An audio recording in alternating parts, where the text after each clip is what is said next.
NVR is a large home builder that's done a great job of taking their stock and multiplying it 100 times by doing one simple thing: buying underpriced shares. The stock has rarely sold for very high PEs, and they just keep buying back their shares. They keep very low debt, in fact, practically none, but they've done a great job of using their cash flow to buy back shares, which makes the investors larger and larger owners of the company as time goes on. That's one way that a company can really get multi-baggers 10, 20, 30, 40, 50, or 100 times more merely by buying back inexpensive shares, cheap shares. That's the key that NVR did very, very well. But the key here that I want everybody to understand, especially if you're new to this channel, we are value investors. Our goal is to buy when people have a misconceived perception of a company. That is what's key. Now, overall, most bad investments are just bad investments. When they're going down, they should be going down. However, there are situations in which that can be very, very different. Reality can be very different than what is perceived. The reason I love this story is because this thing has gone up 100x since 2000. That's an annualized return over 19% per year. But the numbers might be very, very interesting that you look at. All right. Now, we have some history data. We want to show you guys when the company was started, who started it. So before we get into the financials, Mo, why don't you go through some of the historical general history of NVR? Okay, so this company was founded by 3 people in 1980, and we have that up on your screen right now.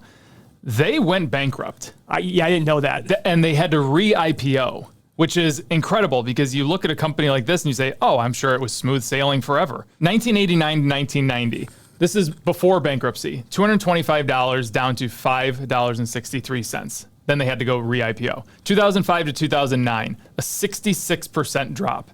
2017 to 18, a 42% drop. And just as recent as 2021 and 2022, they had a 39% drop in price. So they have not been immune to anything. No, and that's the big key. That's why we always preach. It's so funny to me.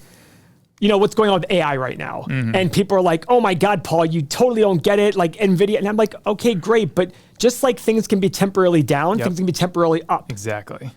In order to outperform the market, you've got to be okay with underperformance for extended periods of time. That's just going to happen. And here, when you find a great company that everything is getting better with them, even though it's a time of trouble, you look at this and say, there's a 66% discount on this company. I can, off the highs, I can go and buy this and get some good value. Yeah, and so imagine looking at the company and saying, hey, they just went bankrupt, now they re-IPO'd. I don't know what the story was, but the same guy is ahead of it. Right. One of the founders. Yeah, exactly. So 1996, they enter the banking business, acquiring North American Mortgage. 97, continuing on Columbia National. 2001, acquiring Aegis Mortgage. So they started getting into different areas. And that's kind of the thing. You look at what the CEO is doing and the acquisitions that they're making. Are they good acquisitions, or is he just deploying capital to deploy capital? Right. And you know, I know Ryan Holmes is part of NVR. And the thing that Ryan Holmes does very well is they don't buy land. They option land. And when they build a home for their model home, they sell it immediately, but then they rent it from the new home buyer while they do the rest of the houses in the neighborhood. Yeah. So they have very little capital tied up in the business. And that's one of their main competitive advantages. Yes. Pre-sold homes before purchasing and building the home. Yeah, right. Now, there's a downside of this. As they saw in the 2008 financial crisis, Ryan Holmes might sit there and come to you and say, hey, you know, there was a time that I heard banks saying we don't value a Ryan Holmes contract as anything. And the reason being is Ryan Holmes would come in and say, okay, we're going to buy these lots from you for $50,000 a lot. If they couldn't sell, they'd be like, okay, well, we just can't sell, so we're not going to sell any lots. And you're stuck as a developer going, wait, we had a deal. It's like, well, we can't sell them, but we'll buy them for you for $35,000. Yeah. Now, I'm not saying that to criticize Ryan and say they're awful.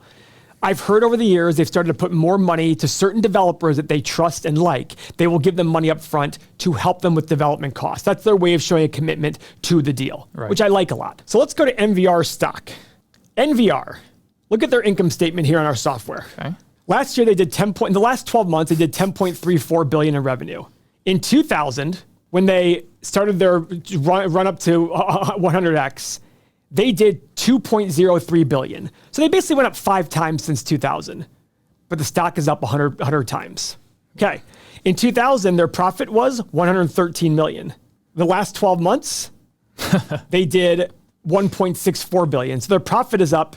In fact, their last 5-year average is about a little under 10, about 9x, but last year their profit was up about 14 times it was in 2000. So guys, how does a company that's revenue gone up 5 times, their profit went up 13 or 14 times, the stock's up 100 times, but look at this. Their PE ratio is currently 11.6. Back in 2000, it was 4. So yeah, the PE's gone up 3 times. So these are PE's gone up 3 times, profit's up 13 times. So theoretically, the stock should be up 40x. Right? Because the PE expanded 3x and the profit expanded 13x. Right. And something else interesting about this company is we think of companies that we do not want to be very cyclical. I mean, this is a company that got abused during the financial crisis and the home crisis. And even now, going into a recession, you think that they're going to get hit. You don't need to have a company that is just smooth sailing all the way. Guys, Wednesday, June 28th, 1 p.m. Eastern time, free webinar on real estate. Our channel loves real estate. We just haven't made many videos on it. We're trying to restart that now. We have a great real estate calculator on our software. Free webinar. Sign up at the link below. Super easy. You're going to love it. Thanks very much. Don't forget to sign up. So, and by the way, let's take a look at some of the metrics here that we want to focus on. One of the ones here, no dividend. Yeah, I love that. Guys, if a company is able to reinvest their capital, high rates of return, look at their return on invested capital, 28%, and or buy back really cheap shares, they're wasting your time by giving a dividend. I know dividends are really exciting to get. I love getting dividends, but you're hurting yourself if they're able to get really high rates of return on their money, because you're not going to be able to invest the money at high rates of return. Right. So why the heck would you want to get more money from their coffers? Tell them to buy back shares. These guys are not paying any dividend right now. Yeah. And I love it. Look at this, market cap of 19 billion. That's if you buy all the shares outstanding at market price.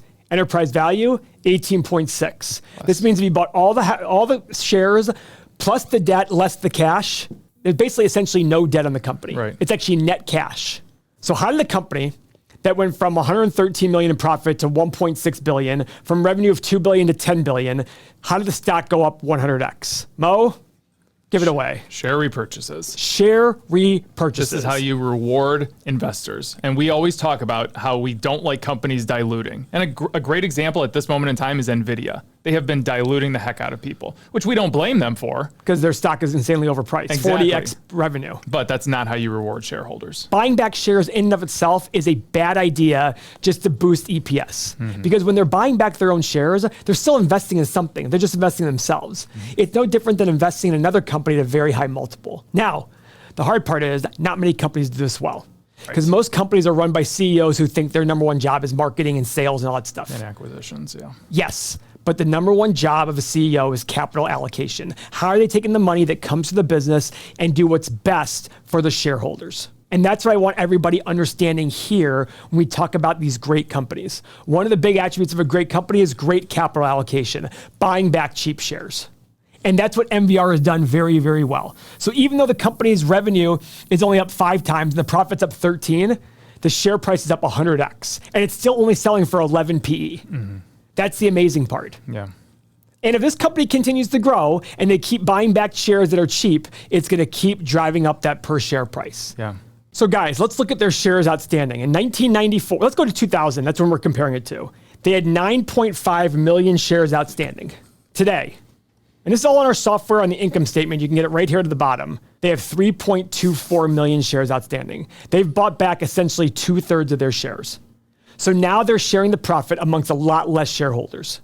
That's what drives up the earnings per share, which then drives up the per share value. Since 1994, they've bought back an average of 5.33% of shares per year. If they continue to do this, the big key will be we want to make sure that their PE stays low. Because if they're buying back at a PE of, let's say, 30, unless there's a lot of growth potential there, they're buying back expensive shares. Right. And they're better off then actually giving it back to in dividends. So guys, that's very, very important. We have to make sure they're buying back cheap shares. If they're not, pay the dividend.